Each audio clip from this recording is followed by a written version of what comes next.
आज का केस कुछ ऐसा है जो हमें ये सिखाता है कि लाइफ में हमें हमेशा फैसले सोच समझ कर लेना चाहिए, फिर वो चाहे कुछ भी हो, लव मैरिज, अरेंज मैरिज या फिर नो मैरिज।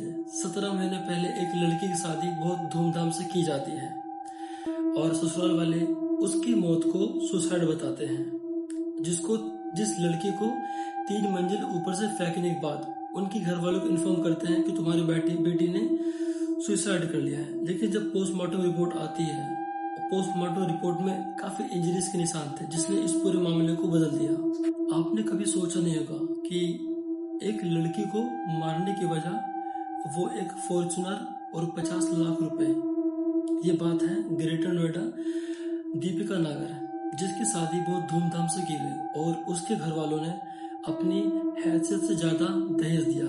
लेकिन उनका आरोप यह है कि 3-4 महीनों बाद उन्होंने अपना रंग दिखाना स्टार्ट किया, जैसे फॉर्च्यूनर की डिमांड करना, 50 लाख रुपए मांगना और हमेशा लड़की के ऊपर पैसे का प्रेशर कि हमें पैसे चाहिए। और उससे बड़ी बात ये कि जब कोई फेस्टिवल होता है तो उनका कहना यह है कि वो लड़की अपने घर वालों से बोले कि हमें गिफ्ट ला कर दे।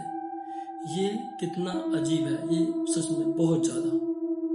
17 मई को अचानक खबर आती है कि दीपिका गिर गई, लेकिन उसके फादर पूछते कहाँ से, वॉशरूम से, जीने से। मतलब वो ससुराल वाले इतने ढीठ लोग थे कि उन्होंने सीधा ये नहीं बताया कि लड़की 3री मंजिल से गिर गई है।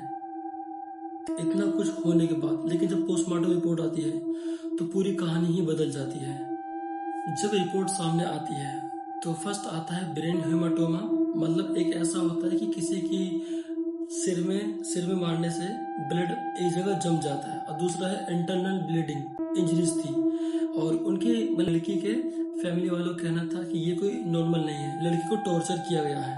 यह मामला सोशल मीडिया पे बहुत तेजी से वायरल होने लगा। देन उसके बाद उन लोगों के मन में सवाल बस एक ही है, क्या ये सुसाइड था या प्लानिंग मर्डर था, मतलब प्लान के द्वारा तय किया गया। अब केस को सुनकर जो चीजें महसूस हो रही है, जो खबर आ रही है, ऐसा लगता है कि उन्होंने लड़की का मर्डर ही किया है, क्योंकि लड़की के छत से गिरने से उसकी इतना इंजरीज तो नहीं आती। और उसके बाद यह है कि जब उन्होंने बोला कि घर वालों को भी डिमांड ये था कि उनको खून का बदला खून से चाहिए था। अगर तुम्हें ऐसा लगता है तो मुझे लगता है कि इंसान को कभी कभी कानून को अपने हाथ में लेना चाहिए, क्योंकि सीधी बात है, अब इस भारत में किसी लड़के का रेप होता है, पैसे दिए छुटा दिया, किसी ने मर्डर किया, पैसे दिए छुटा दिया, सारे मसले ही होते हैं। और मेरा सवाल आज भी है कि क्या किसी इंसान की जान एक दहेज के चक्कर में जा सकती है? ऑफकोर्स जा सकती है। और मुझे लगता है जब मैं न्यूज देखी थी कि लड़की की फैमिली वालों ने बोला था कि या तो मुझे इंसाफ चाहिए। देखो, तुम्हें इंसाफ तो नहीं मिलने वाला, ये बात तो क्लियर है, लेकिन